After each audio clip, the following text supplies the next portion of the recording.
నమస్తే. Welcome to our channel. ప్రస్తుతం మనతో పాటు సీనియర్ జర్నలిస్ట్ కిరణ్ పోల్దాస్ గారు. Hello sir. నమస్తే అండి. Sir so 'game changer' movie గురించి చాలా కథనాలు వస్తూ ఉన్నాయి కదా! రీసెంట్‌గా తెలిసింది ఏంటి అంటే గనక 'గేమ్ చేంజర్' మూవీ ఏదైతే లోకల్ ఛానెల్‌లు విశాఖపట్నంలో హ్మ్. రిలీజ్ వేశారో వాళ్ళని పట్టుకున్నారు పోలీసులు అని చెప్పేసి న్యూస్ వస్తూ ఉంది. అంటే ఏం జరుగుతోందసలు అది? దాని గురించి అప్డేట్ ఇది ఏమైనా చెప్తారా? యెస్ అండి. యెస్. యెస్.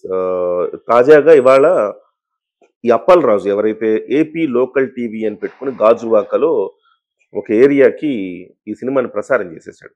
రిలీజ్ అయిన పక్క రోజే హెచ్‌డి ప్రింట్. యాహ్! సో మనకెక్కడ ఇబ్బందుండదు. మామూలుగా అండి సినిమాల పైరసీ జరుగుతా ఉంటాయి. హ్మ్. అదొక పెద్ద సమస్య. సినిమా ఇండస్ట్రీకి 2 సమస్యలున్నాయి. ఫస్ట్‌ది పైరసీ. అవును.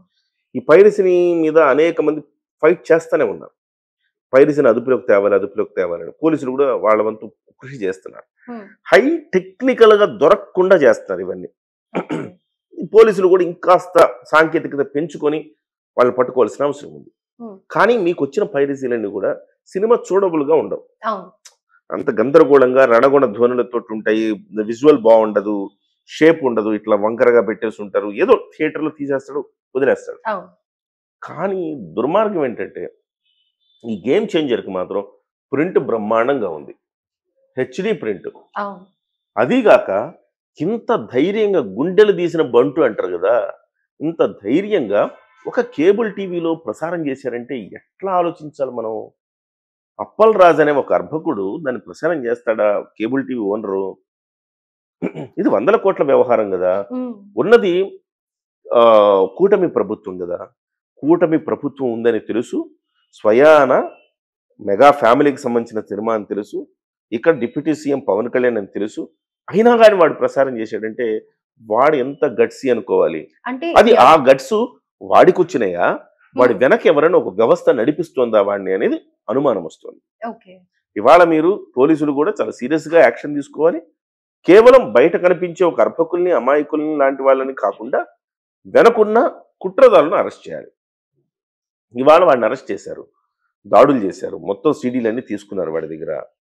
వాడితో పాటుగా ఒక ఇద్దరు ప్రముఖ హీరోల అభిమానులమని చెప్పుకునే వాళ్ళు ఈ కుట్రకు పాల్పడ్డారంటున్నారు. ఓకే.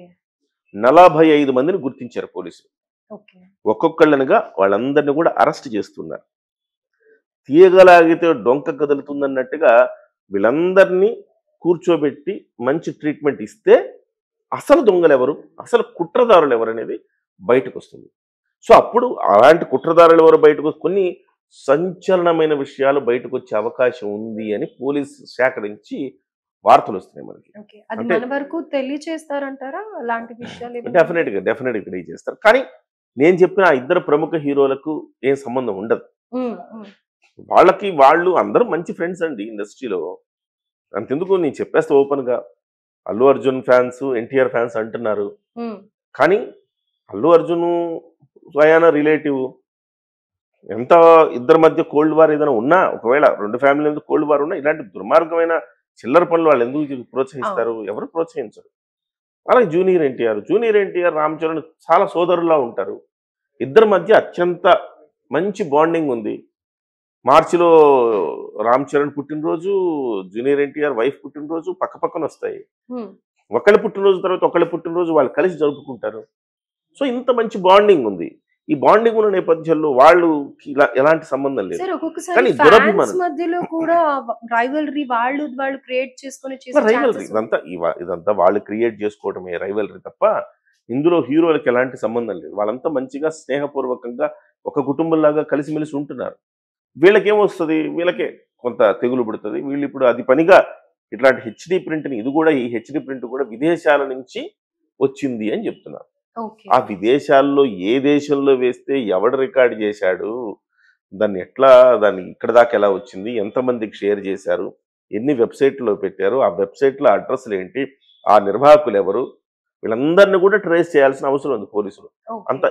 ఇది అదనుగా తీసుకోవాలి పోలీసులు. దీన్నొక సందర్భంగా తీసుకోవాలి. ప్రతి సందర్భంలో పైరసీ మీద పోరాటం అని వస్తా ఉంటది కదా! దీన్ని ఒక సందర్భంగా వాళ్ళు తీసుకొని ఇన్ డెప్త్ విచారణ చేస్తే అసలు దొంగలు, కుట్రదారులు బయటపడే అవకాశం ఉంది.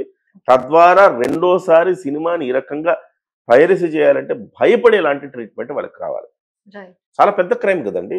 100 కోట్ల రూపాయలు మీరు దోచుకోవటానికిను, ఇప్పుడు 45,45.76 కోట్ల రూపాయలు కేటీఆర్ గారు దుర్వినియోగం చేశారని ఆయన మీద పెద్ద ఎత్తున ఏసీబీ కేసులు, ఈడీ కేసులు నమోదైనాయి. ఆయన ఒక ముఖ్యమంత్రి తనయుడు, ఒక మంత్రి, ఈ రాష్ట్రానికి సంబంధించిన ఒక కార్యక్రమం చేశాడు. కాకపోతే ఈ లావాదేవీల్లో చిన్న పొరపాటు జరిగింది. దానికి ఆయన మీద కేసు నమోదై విచారణ నడుస్తూ ఉంటే, ఈ 100 కోట్ల రూపాయల వ్యాపారానికి సంబంధించిన అంశం కదా. మీరు కొట్టేయకపోయినా 100 కోట్ల రూపాయలు 400 కోట్ల రూపాయలు తీసిన సినిమా ఇవాళ కనీసం 100-200 కోట్లు నష్టం వచ్చిందంటే మీలాంటి వాళ్ళ వల్లనే కదా. అంత ఈజీగా ఎలా వదిలేస్తారు? వదిలేయకూడదు. డెఫినెట్గా వాళ్ళ మీద చర్యలు తీసుకోవాలి. ఈ గేమ్ చేంజర్ అనే సినిమా సగం చంపేసింది వీళ్ళే. ఒక పైరసీ వాళ్ళు ఒకవైపు, రివ్యూస్ ఇచ్చిన వాళ్ళు ఒకవైపు, ఇద్దరు చంపేసే ప్రయత్నం చేశారు. అయినప్పటికీ గేమ్ చేంజర్ ఇప్పుడు నిదానంగా పుంజుకుంటోంది. ఆల్రెడీ హిందీ బెల్ట్ లో మళ్ళీ స్థిరంగా నడుస్తోంది. తెలుగులో కూడా ఇప్పుడు మళ్ళీ పికప్ అవుతోంది. ఆల్రెడీ డాకు మహారాజు, అలాగే సంక్రాంతికి వస్తున్నాం సినిమాలను కూడా జనం ఆదరిస్తా ఉన్నారు. ఈ గేమ్ చేంజర్ను కూడా ఇప్పుడు మళ్ళీ అరే ఆ రోజు విన్నది మనం కరెక్ట్ కాదే, పేరెంట్స్ అందరూ వెళ్ళి చూడాల్సిన సినిమా అని చెప్తున్నారే, ఐఏఎస్లు ఐపీఎస్లు బాగుందని చెప్తున్నారే, ఢిల్లీలో ఒక రాజకీయ నాయకుడు పిల్లలందరికీ ఉచితంగా ఈ సినిమా వేసి చూపించారే, ఇన్ని ఉన్నప్పుడు ఈ సినిమా నుంచి ఏదో మెసేజ్ ఓరియంటెడ్ ఉంది కదా, ఈ మెసేజ్ ఓరియంటెడ్ ఉంటది కదా, సినిమా కొంచెం అటు ఇటు ఉన్నా కానీ మన పిల్లలకు చూపించాల్సిన సినిమా కదా అనుకుని ఇవాళ ఫ్యామిలీ ప్రేక్షకులు వెళుతున్నారు. సో కాబట్టి సినిమా నిదానంగా, నేను ఫస్ట్ రోజు మీకు చెప్పా, ఇది లాంగ్ రన్ లో నడుస్తుందండి సినిమా. ఒక్కసారి ఇట్లా బ్లాక్ బస్టర్ హిట్ కొట్టకపోయినా, అట్లా కొట్టకపోయినా లాంగ్ రన్ లో నడుస్తా పోద్ది, స్థిరంగా పోద్ది అని చెప్పా. ఇదే జరుగుతూ ఉంది ఇవాళ. ఖచ్చితంగా ఇది ఒక మంచి పరిణామం. గేమ్ చేంజర్కి సంబంధించి అప్పల్ రాజుని వాళ్ళందరినీ కూడా అరెస్ట్ చేశారు. వీళ్ళందరినీ కూడా డెఫినెట్గా మంచి ట్రీట్మెంట్ వస్తే అందరూ అసలు దొంగలు ఎవరో బయటపడతారు. ముఖ్యంగా ఈ ఏపీ లోకల్ టీవీలో అప్పల్ రాజు అని ఎవడైతే ఉన్నాడో వాడు ప్రసారం చేశాడంటే దాని వెనక రాజకీయ శక్తులు ఉన్నాయి అంటున్నారు. వైసీపీ నాయకులు దగ్గరుండి ఈ రకంగా చేయించారనేది కూడా చెప్తున్నారు. నిజంగా అతను అంత ధైర్యం చేయడు. దుర్మార్గంగా సంక్రాంతి బస్సుల్లో కూడా వేస్తున్నారండి ఈ సినిమాలు. సంక్రాంతి బస్సుల్లో కూడా రాను పోను వేస్తున్నారు. అంటే ఇది ఒక కుట్ర